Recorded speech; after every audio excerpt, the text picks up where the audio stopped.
Hello friends, welcome to my YouTube channel. My name is Sakshi Kumar. आज का हमारा topic है समस्या समाधान विधि। जो हमारे प्रॉब्लम सॉल्विंग मेथड है वो क्या होता है, इसके बारे में डिटेल से बात करते हैं। तो क्या हमारा समस्या समाधान विधि विद्यार्थियों की मानसिक क्रियाओं पर आधारित है, क्योंकि इस विधि में समस्या का चयन करके विद्यार्थी के विचार एवं तर्क शक्ति के आधार पर मानसिक रूप से समस्या का हल ढूंढकर नवीन ज्ञान प्राप्त किया जाता है। मतलब कोई समस्या दी जाती है, विद्यार्थी अपने तर्क शक्ति के द्वारा या मानसिक शक्ति के द्वारा या मनन या चिंतन के द्वारा समस्या का हल ढूंढता है या विचार करता है कि कैसे में समस्या को हल करना है और नवीन ज्ञान प्राप्त करता है। फिर हमारे वैज्ञानिक है गेट्स तथा अन्य के अनुसार इन्होंने समस्या समाधान की डेफिनेशन दी है कि हमारी समस्या समाधान विधि की क्या क्या डेफिनेशन होती है। क्या है, समस्या समाधान शिक्षण का एक रूप है जिसमें उच्च स्तर की खोज की जाती है।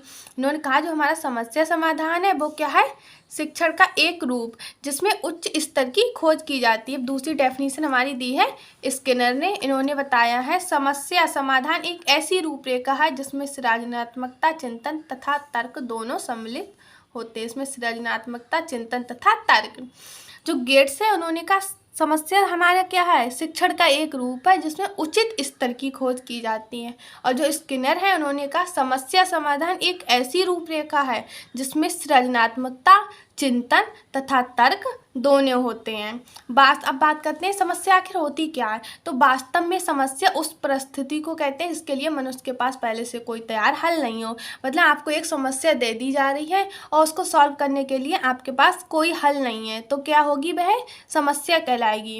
या फिर कोई कार्य दे दिया गया है जो उसके आप हल नहीं कर सकते और उससे संबंधित तथ्य भी नहीं है उस कार्य को हल करने के लिए हमारे पास, तो उसे हम क्या कहेंगे कि वो कार्य हमारे लिए एक समस्या हो गया।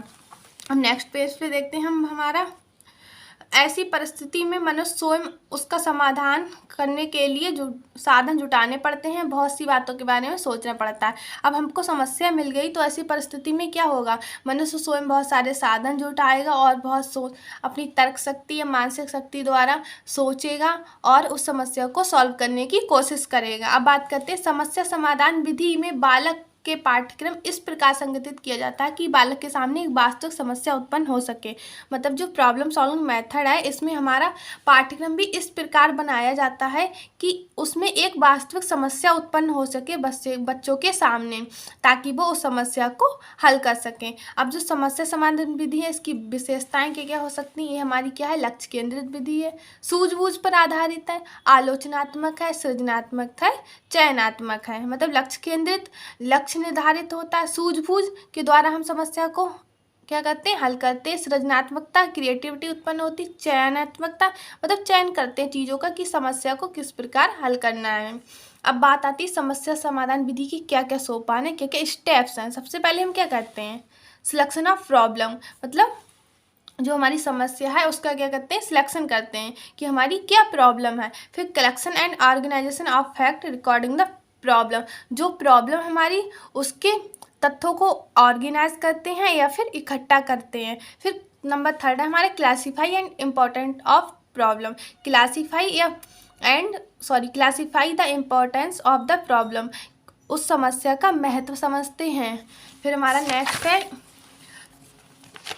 नेक्स्ट पेज पे हमारा इवैल्यूएशन ऑफ फैक्ट। जो हमारे फैक्ट है उनका मूल्यांकन करते हैं। फिर जनरलाइजेशन एंड कंक्लूजन, उसका सामान्यीकरण करते हैं या फिर निष्कर्ष निकलते हैं। लास्ट में क्या करते हैं, 6 स्टेप में हम इवैल्यूएशन ऑफ रिजल्ट, जो रिजल्ट है हमारा उसका मूल्यांकन करते हैं। And preparing record of the problem, और उस समस्या का हम रिकॉर्ड तैयार करते हैं।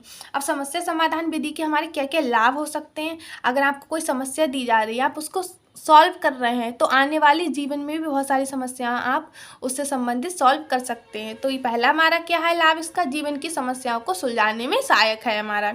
दूसरा है हमारा अनुशासन को बढ़ाना। तीसरा हमारा वैज्ञानिक दृष्टिकोण का विकास। बच्चे को कोई समस्या दी जा रही है तो वह क्या है, चिंतन या मनन के द्वारा सोच रहा है उस समस्या को हल करने के लिए। इससे क्या है, बच्चों में वैज्ञानिक दृष्टिकोण का विकास होता है। स्थायी ज्ञान, जो इससे प्राप्त ज्ञान होता है वो स्थायी होता है। सृजनात्मकता को बढ़ाना, अगर आपको समस्या दी गई, आपने सॉल्व कर ली, तो क्या होता है, दूसरे टाइम भी आप कोशिश करो कि मेरे सामने कोई समस्या आए मैं उसको भी आसानी से सॉल्व कर सकता हूँ या फिर सॉल्व करूँ। तो जो क्या हो गया, हमारा सृजनात्मकता या फिर रचनात्मकता को हम क्या कर रहे हैं, बढ़ावा दे रहे हैं।